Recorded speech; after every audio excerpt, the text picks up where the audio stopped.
வணக்கம்.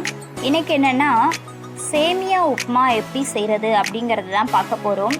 சிம்பிளாக ஈஸியாக எப்படி செய்கிறது, வீட்டில் இருக்க திங்ஸை வச்சு நல்லா டேஸ்டியாக எப்படி செய்கிறது அப்படிங்கிறத பார்க்க போகிறோம். வாங்க வீடியோக்குள்ளே போகலாம்.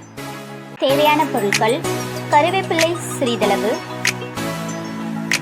சின்ன வெங்காயம் கொஞ்சம் எடுத்துக்கோங்க, அப்புறம் கடலை பருப்பு, உளுத்த பருப்பு, கடுகு, சிறிதளவு உப்பு, பச்சை மிளகாய் கொஞ்சம், சமையல் எண்ணெய், நீங்கள் என்ன யூஸ் பண்ணுறீங்களோ அதை எடுத்துக்கோங்க, சிறிதளவு கொஞ்சம் தண்ணி. இப்போ ஒரு கடாயில் கொஞ்சம் எண்ணெய் ஊற்றிக்கோங்க தேவையான அளவு. அதில் நம்ம எடுத்து வச்சுருக்க கடலை பருப்பு, உளுத்தம் பருப்பு, கடுகு, உப்பு இதெல்லாம் கொட்டிடுங்க. அதை எண்ணெயில் பொரியும்படியாக கொஞ்சம் நல்லா வதக்கிக்கோங்க.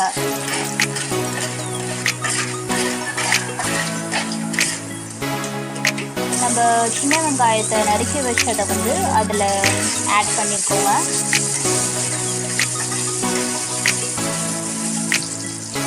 அப்புறம் பச்சை மிளகாய் அதையும் ஆட் பண்ணிக்கோங்க.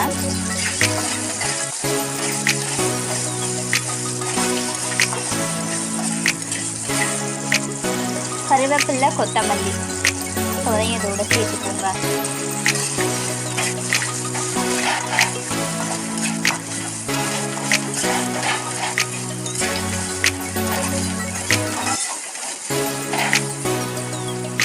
சால்ட்டு தேவையான அளவு போட்டுக்கோங்க.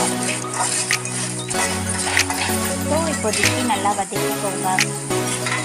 எவ்வளோ நீங்கள் செய்ய போகிறீங்களோ அதுக்கு தேவையான அளவு தண்ணி ஊற்றிக்கோங்க.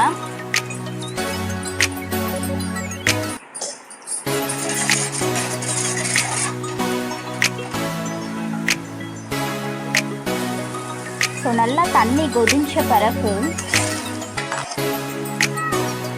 தேவையான அளவு நம்ம எவ்வளோ சேமியா செய்ய போகிறோங்கிறத இந்த சேமியா இப்போ நான் ஒரு பேக்கெட் எடுத்துருக்கேன்.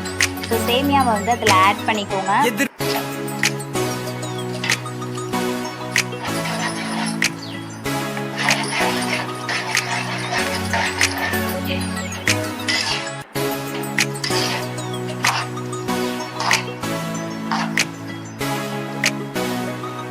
ஸோ நல்லா எவ்வளோ நேரம் இந்த சேமியா வேகிற அளவுக்கு கொதிக்க விடுங்க.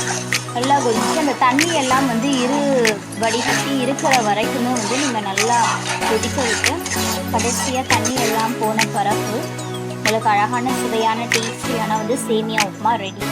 ஸோ இந்த ரெசிபியை ட்ரை பண்ணி பாருங்கள் ஃப்ரெண்ட்ஸ். நன்றி.